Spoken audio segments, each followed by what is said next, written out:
Now here's what I'm going to do after I turn this video off. This is the Grip It glue that I got, I believe, from Bike Bandit, and I used on this tube. It worked really well. Except next time I won't do it on the bike, I'll do it. But also this Grip It glue, which has got 10 to 25% of second adhesive, which is great. It's instant grip glue. What I will do is take this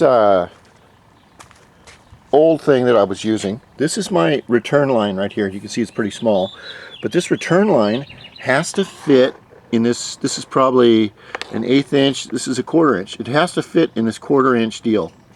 So what I'll do is cut off that plastic off of this fitting, T-fitting, and I will probably cut the plastic off of this here, so I just have the fitting.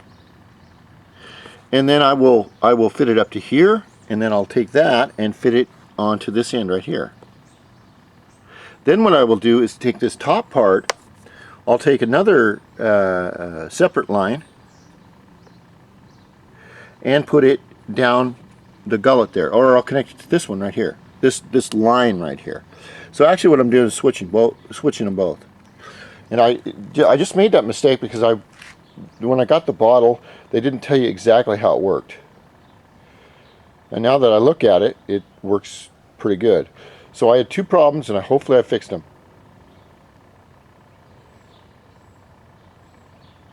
Well, I will fix them after I do this. Other than that, the exhaust works nice. It's kind of quiet. The other thing that really amazed me, because I weigh like about 220 pounds. Solid muscle, I might add. Not. But what I've noticed is this is the shock extender that I put on, and it gives the ride a really nice stiff ride, which is fine, and it raises everything up a little bit, which causes a little problem with tires, but just on a kickstand, which is fine. But the one thing I noticed is that with this Prodigy shock, I have this Prodigy shock right up here. It is at the top level, and that's pretty stiff. Okay, now that I've got this extra length and stiffness down here, I can dial this Prodigy shock back to 2 or 3 spots and see if I can get a better adjustment. So what this extender has allowed me to do is more height, plus it will work on my, I can have an adjustable shock.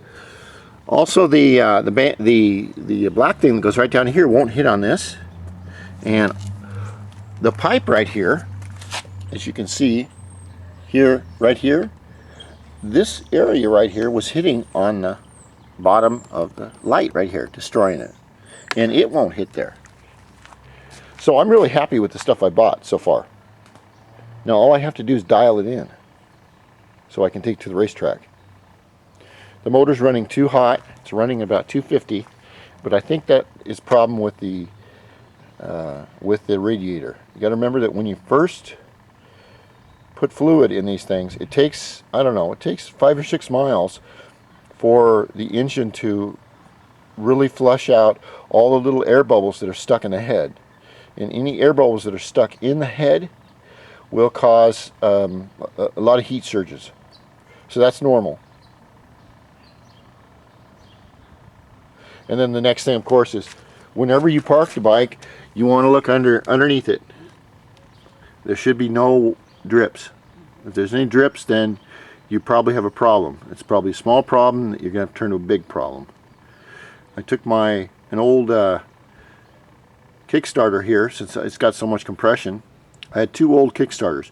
One was really bent and had a rubber on it, and the other one was not bent and didn't have a rubber. So I painted this one, and that's about $60 right there if you were to buy it new. So that's one good thing about keeping all your old parts. You never know when you're going to need them. You'll never know. And this is one bad thing that has pissed me off about these Pirelli tires. Look at that. Okay, these are Pirellis. This is after 1 season. You can tell that the tire still has the rubber nubs on it from being new. Okay, but it's got fucking cracks in it. Now that is unacceptable to me. I can accept that out of a regular golf cart tire, but not Pirelli. Are you listening, Pirelli engineers and people like that? And all of them have done that. It's shitty rubber. So, Mr. Pirelli, you better make some better products, because I'm not happy.